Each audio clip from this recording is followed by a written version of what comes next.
What is up, ladies and gentlemen? But most of all, you ladies out there, thanks for clicking on another episode of Break the Silence. I am your host, Cyborg. Rui Hachimura to the Los Angeles Lakers. Split cow!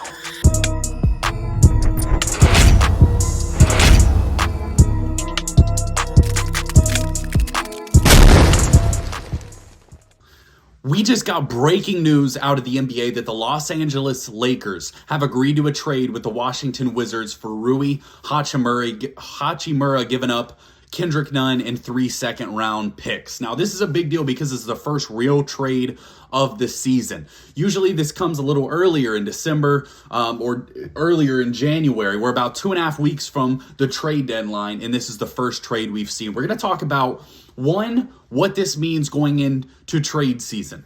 We're going to see a lot of trades happen, and I'll tell you why that is. Number two, what this means for the Los Angeles Lakers. And number three, what is going on in Washington. Now, Rui Hachimura demanded a trade, is what it sounds like. There were comments from him last night asking, hey, did you ask to be traded? And his response was, no comment. I think that told you all you needed to know about where he was with the organization. But for the Lakers, there have been a lot of big trades in NBA history. On draft night, the Dallas Mavericks traded to get Dirk Nowitzki. The Boston Celtics traded to get Kevin Garnett, which led to an NBA title. And now the Los Angeles Lakers have traded for Rui Hachimura. I'm going to be honest, that was a little on the sarcastic side. I don't think that this is a massive needle mover for the Los Angeles Lakers, but it is a nice player. Rui's a nice player, and I'm not sure what the Wizards are doing. So we're going to break all that down, and we're going to get into the details of this trade. Before we get into that, first, please take a second to like and subscribe to the channel. We are almost 1,000 subscribers, which is crazy. We're going to keep grinding these videos out, really enjoying it. We're doing a ton of content. So if you like NBA content, we talk about a lot of teams, a lot of games. Take a second to subscribe. Well, the thing that drives me a little nuts about the Los Angeles Lakers, and not necessarily them, but just the way that the media covers them, is that they talk about all these guys that the Lakers have their eyes on. For a while, it was Kyrie Irving. Then, are you going to trade Anthony Davis for Kevin Durant? And then, is Damian Lillard available? And then they kind of start to set their sights a little lower. Is Bojan Bogdanovic a potential trade target?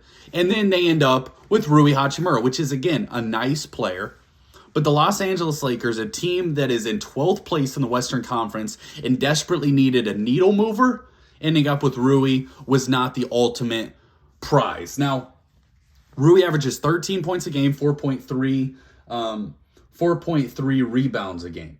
The problem with him is his stats really haven't improved a lot since his rookie year. As a rookie, he actually averaged more points at 13.5 a game, and his second year, 13.8. He's a guy that's not getting a lot of playing time in Washington, but he does provide nice size. He is another scoring threat, and the Lakers are really lacking in wings. They've had Austin Reeves, Troy Brown kind of manning their wing position, and that's made it pretty difficult on the Los Angeles Lakers, especially in the modern NBA that's very wing heavy. Having a 3-and-D guy, a guy who can defend, a guy who can create his own shots is really, really important. When you look at most of the good teams in the league, they possess a guy like that.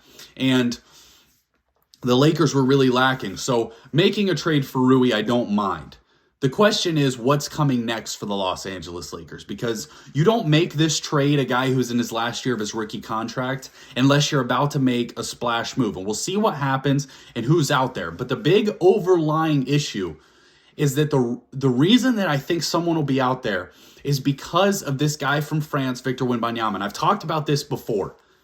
The possibility of turning your franchise around with a guy like that is really enticing for a lot of organizations. If you're the San Antonio Spurs and you have the opportunity to have gone from David Robinson to Tim Duncan to, Kawhi wasn't very long, but Kawhi Leonard, and you have a chance to potentially get a franchise-changing guy in Victor, you are potentially going to trade Jakob Poeltl. You're going to trade Josh Richardson. You're going to trade some of those guys to where you can make sure that you're losing games and really set yourself up for real potential in the draft.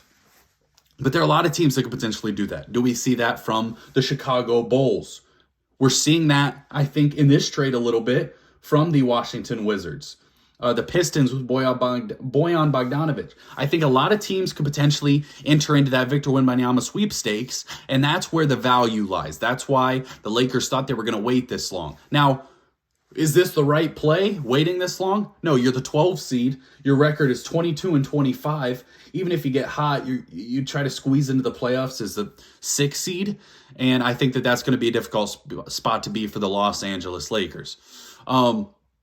Moving on to the Wizards quickly, this has to feel disappointing that you got next to nothing back for a guy who you drafted in the lottery a couple years ago. And I'm actually going to read this real quick of the last, all the guys the Wizards have taken in the lottery since 2014.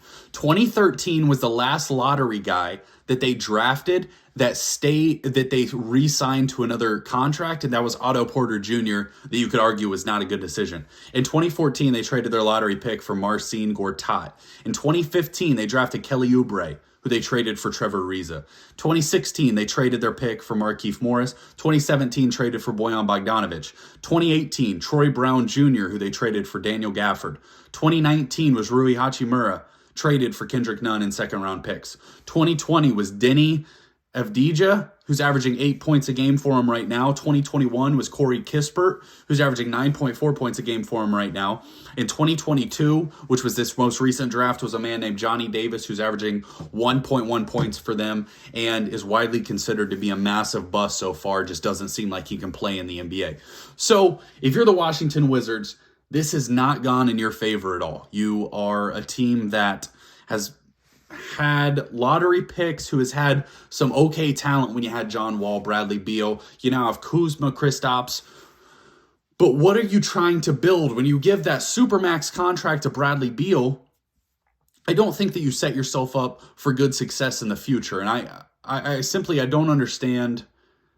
I'm someone of the philosophy that there's a limited amount of guys that deserve that supermax, and I would not have given that to Bradley Beal. And a lot of people will be like, "You got to. He's your star. He's the most important piece of your organization." I just disagree. I think if you strap yourself to 5-6 years of Bradley Beal to max contract, I don't think that you have any potential to do anything in the next 5 to 6 years. But if you get off of that contract and you make some trades and you get some assets and you start to rebuild, you maybe hit on a draft pick, you maybe are in the Victor sweepstakes, then you can actually start to rebuild with quality basketball players that are better than Bradley Beal. And so all around, I don't know what they're doing in Washington. I think if you're looking at organizations, it's one of the most poorly ran organizations. It's a team that's not really been competitive for a while. John Wall actually had some quotes the other day trying to make you believe that they could have beat the Cleveland Cavaliers when he was there. But all in all, it's an organization that I don't know what the direction is, and I don't think they know what the direction is. And overall, losing a guy who you just drafted in the lottery, who, 13 points a game isn't great, just had a 30-point game last time he played, is tough. And if you're the Lakers, you're a little excited about this. It's a step. It's a nice piece, but they need